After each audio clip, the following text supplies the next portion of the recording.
Haupo lagunok gaurkoan Warhammer Fantasyren historia daukagu eta orain honetan Repans de Lyonisi buruz hitz egitera natorkizue. Eta hasteko, no ser Repans de Lyonés emakume saldun hau. Vale.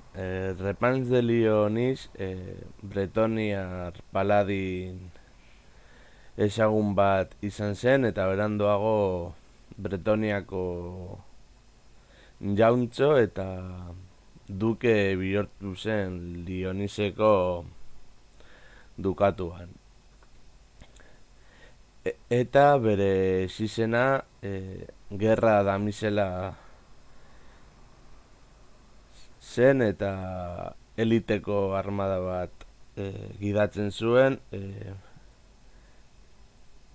Lyoniseko salduna deitzen zena.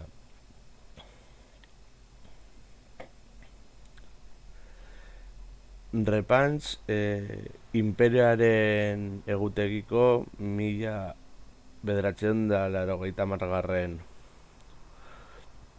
urtean jaio zen. Izatez, herritar zume bat zen eta Lyoniseko erlijioaren boto handia zuen. 2007 urtean kaosaren horda batek Korouneko hiria setiatu zuten eta egun haietako Luis adoretsua hil egin zen bere defentsan.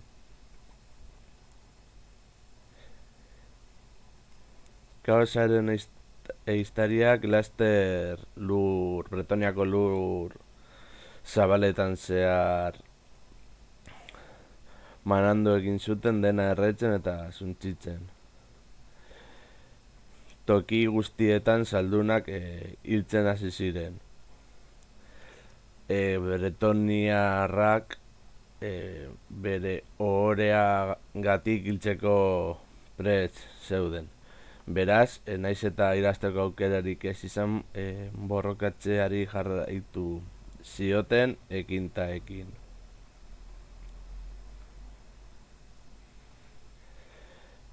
Garailun hoietan eta Repans bizi zen herriko erruinetan Repansek ikusi zuen lakuko dama. Orduan dama Repansengana hurbildu eta bere lurra etsaien erasoetatik defendatzea eskatu egin zion. Bizi horrengatik ausardia sartu zitzaion gorputzean eta hildako saldun baten armadura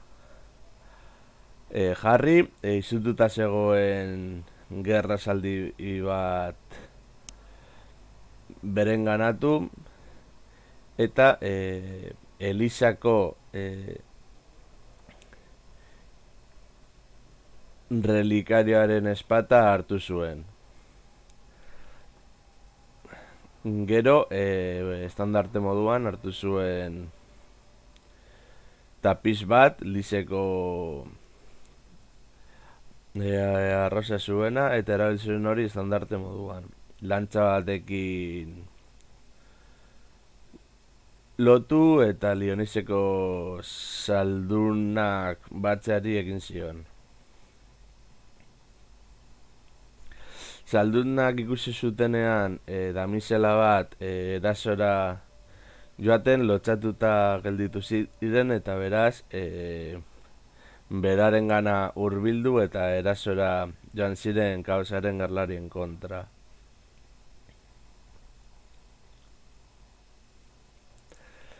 Korouneko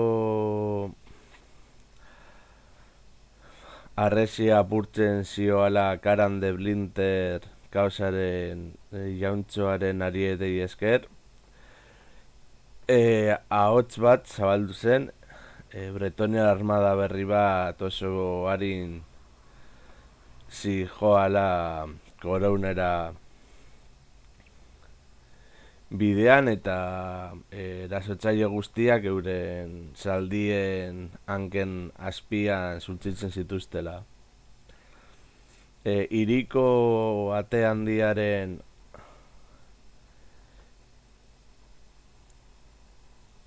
hiriko atea jausteko momentuan zegoenean, dama honen estandartea agertu zen eta lantza formazio batean kaosaren armadari erasotu, eta aurretik eran zuten guztie eta Repans kaosaren jauntxoaren aurrera heldu zen arte. Bere espata zabaldu egin zuen bere buru gainetik, irribarra bere espainetan margosturik, eta espata kolpe batekin hil egin zuen kaosaren jauntxo hau. Ere beste bait gauza eta aipatzeko, momentu horretan errege izango zena oraindik ez zuen adinik erreinu guztia agintzeko. Gero beranduago Luis Gaztea erregea Repanseri zaldunen ohore guztiak eskaini zizkio, eta baita ere Lioneseko dukatua. Bueno lagunok, hau izan da Repansen Lioneseko historia, espero gustoko izan zaizuela, eta horrengoan gehiago.